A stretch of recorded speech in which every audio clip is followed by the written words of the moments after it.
अस्सलाम वालेकुम viewers, this is Nazia Wamiq. जब आजकल हमारी मॉडल्स को या हमारे क्लाइंट्स को सबसे ज़्यादा फ़िक्र होती है कि मेरा फ़ेस जो है वो बहुत चबी हो रहा है, या मेरा फ़ेस जो है उसके जो डबल चिन हो रही है, या फिर आपके जो चीक्स हैं वो बहुत ज़्यादा आपको क्या कहते हैं फ़ोटोज़ के ऊपर या वीडियोज़ में बहुत ज़्यादा मोटे फ़ील हो रहे होते हैं। तो आज मैं आपको दिखाऊंगी कि आपको अपनी वीडियोज़ के लिए या आपको नॉर्मल अपने मेकअप्स के ऊपर किस तरीके से कंटूरिंग करनी है कि आप डबल चिन सही कर सकें, डबल चिन को बिल्कुल अपना बिल्कुल पतला दिखा सकें। आप अपने चीक्स को कैसे कम कर सकते हैं, अपर चीक्स को किस तरीके से आप कंटूर कर सकते हैं, ये सब मैं आपको आज कंटूरिंग में सिखाऊंगी। कभी कभार किसी की नोज़ जो है, आज हमारी मॉडल की नोज़ बहुत पतली है, लेकिन कभी कभार किसी क्लाइंट्स की नोज़ या मॉडल की नोज़ जो है वो बहुत ज़्यादा मोटी होती है। तो उस नोज़ को पतला कैसे करना है वो भी मैं आपको अपने ट्यूटोरियल में दिखाऊंगी। कंटूरिंग करते वक्त हमेशा आपको फेस शेप्स जहन में रखने चाहिए कि क्लाइंट का, कि आप जिसके ऊपर कर रहे हो या अपने ऊपर कर रहे हो तो आपका फेस शेप कौन सा है। बहुत सारे क्लाइंट्स का ओवल शेप होता है, किसी का ऑब्लॉन्ग होता है, किसी का राउंड शेप होता है, किसी का हार्ट शेप होता है, तो किसी का स्क्वायर शेप होता है, रेक्टेंगल शेप होता है, बहुत सारे शेप्स होते हैं। तो आपको सिर्फ ये नहीं देखना कि आपने अपने फेस को पतला करने के लिए कि कहाँ से आपको फैट नज़र आ रहा है, आपका चीक जो है वो फूला हुआ है तो आपने उसको थोड़ा सा अंदर करना है। आपको फेस शेप का भी ध्यान रखना है। बहुत सारे फेस शेप्स ऐसे होते हैं, जैसे कि किसी का, अब फेस शेप्स के ऊपर बहुत सारी फीचर्स ऐसे होते हैं, जैसे कि आपका फोरहेड जो है वो बहुत वाइड हो। यहाँ पर हमारे हमारे पास मॉडल का जो फोरहेड है वो थोड़ा सा पतला है।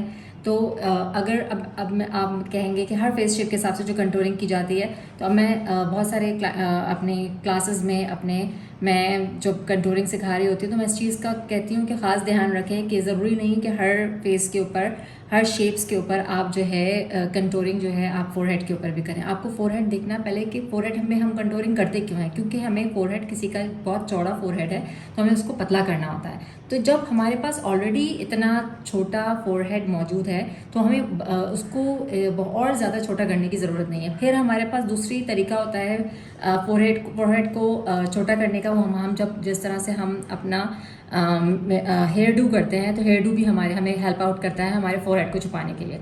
तो ये दोनों चीज़ें हमारे फोरहेड को छुपा देती हैं, और और इसी तरीके से हेयर डू जो है हमारे आधे चीक को भी छुपाती हैं। तो हमें इस तरीके से अपना कंटूर करना है कि हमारा फेस ऑलरेडी हमारा बिल्कुल छोटा लगे, और हमारा जो यहाँ से जो हमारा लुक आए चिन से, तो वो हमारा जो है बिल्कुल स्लीक लुक आए, जैसे मॉडल लुक होता है। तो इस चीज़ का भी हमने ध्यान रखना है, और साथ साथ हमने इस चीज़ का भी ध्यान रखना है कि जो हमारा हेयर डू हम करेंगे उसके हिसाब से आए। ये नहीं हो कि बहुत ही, अगर किसी का बहुत पतला फेस और आप इतना उस पर कंट्रोल कर दो कि फेस जो है बहुत ही दुबला लगने लगे। तो ऐसे फेस के ऊपर हमें थोड़ा सा कंटूरिंग इस तरह से करना चाहिए ताकि फेस थोड़ा भरा भरा लगे। तो अभी हमारे क्लाइंट का जो फेस है वो बहुत ज़्यादा चौड़ा है, तो उसके हिसाब से हम आपको दिखाते हैं कि किस तरीके से आपने कंट्रोल करना है और कंट्रोल लाइन करनी है। सबसे पहले हम अपनी क्लाइंट का जो कंट्रोल करेंगे वो हम चीक बोन करेंगे, यहाँ से लेकर यहाँ तक, यहाँ से लेकर यहाँ तक। इस तरीके से आपने अपने फेस को रखना है। जैसे मैंने ये पहले चीक बोन आपने अंदर करनी है लिप से, और फिर उसके बाद आपने ईयर से आपने लेकर ये वाला आपका चीक बोन अपर हो गया। तो इसको आपने यहाँ से करना है इस तरीके से। इसी तरीके से आप दूसरी साइड करेंगे।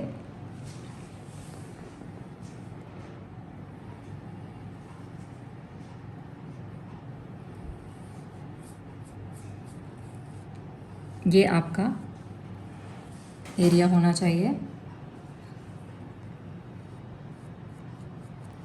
फिर आपका ये वाला लुक आएगा,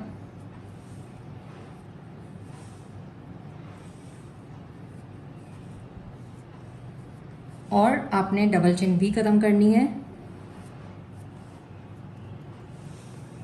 हमेशा शेड जो आप पिक करेंगे कंटूरिंग के लिए वो आपने बिल्कुल मैट होना चाहिए, उसके अंदर किसी भी किस्म की शाइन नहीं होनी चाहिए। ये आपका कंटूरिंग होगा। बिल्कुल आपने इसको शेड देना है। हमें वो पार्ट शेड देने होते हैं जिसको हमने बेसिकली छुपाना होता है। फिर आपकी नोज़ आएगी। हमें अपनी नोज़ जो है वो पतली दिखानी होती है। तो कुछ लोग कहते हैं जिनकी बहुत ज़्यादा वो होती है, उनको होता है कि बिल्कुल स्लीक सी नज़र आए नोज़, और जिसकी बिल्कुल पतली होती है तो उसको ज़रूरत नहीं होती है। तो हम इनकी ऑलरेडी पतली है तो हम इसे बहुत ज़्यादा डिफ़ाइन नहीं करेंगे।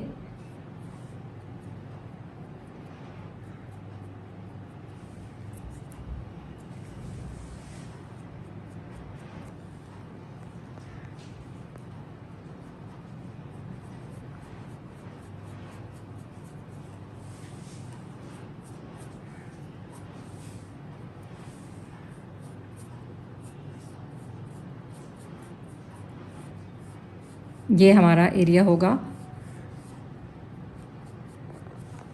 कंटूर का।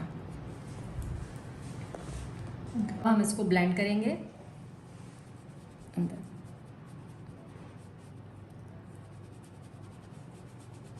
बहुत अच्छे तरीके से आपने ब्लेंड करना है। बिल्कुल भी लाइन आपकी नज़र नहीं आनी चाहिए। आपकी ब्लेंडिंग आपके अपर चीक के ऊपर भी बहुत अच्छी होनी चाहिए और ऊपर की साइड पे रहनी चाहिए। जितना आप स्लीक दोगे लुक, उतना ज़्यादा लुक स्लीक आएगी। आप देख रहे हैं मैंने फोरहेड को भी टच नहीं किया है।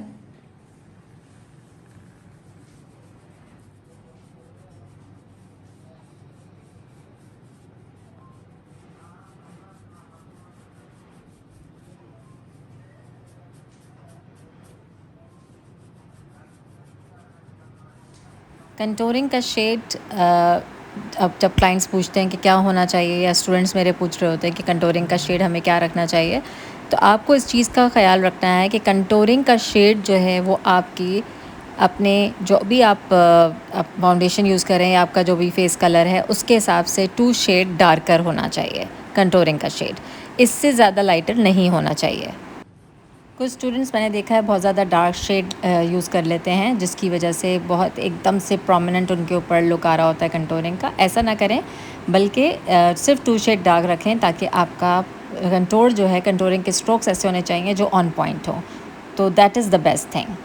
जहाँ जहाँ मैंने कंटूर की लाइंस बनाई थी वहीं मैंने इसको अच्छी तरीके से ब्लेंड किया है।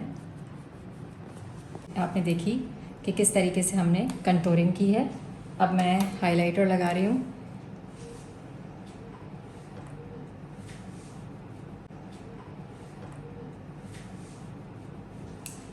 हाइलाइटर सिर्फ उन पॉइंट्स पे जिनको आपने बहुत ज़्यादा हाईलाइट करना है या आप चाहते हैं कि वो बहुत ज़्यादा अच्छा आपको ग्लोई लुक दें, तो आप वहाँ पे लगाएंगे। कितना ज़बरदस्त कंटूर लाइन हुआ है, आप देख सकते हैं दोनों तरफ से। बहुत अच्छा, और बहुत अच्छा इनका लुक भी, बहुत अच्छा फिनिशिंग आई है। अगर आपको कंटूर पसंद आया हो और अगर आप कोई और चीज़ इस लुक में सीखना चाहते हैं, कोई भी क्वेरीज़ हैं, कुछ भी है, आप बिल्कुल इसमें अंडर मेरी वीडियो के आप कमेंट भी कर सकते हैं। आप मुझे सब्सक्राइब कर सकते हैं नाज़िया वामिक के ऊपर, और ताकि आपको जैसे जैसे मैं नई नई वीडियोस बनाती रहूं और आपके सामने वो वीडियोस आती रहेंगी।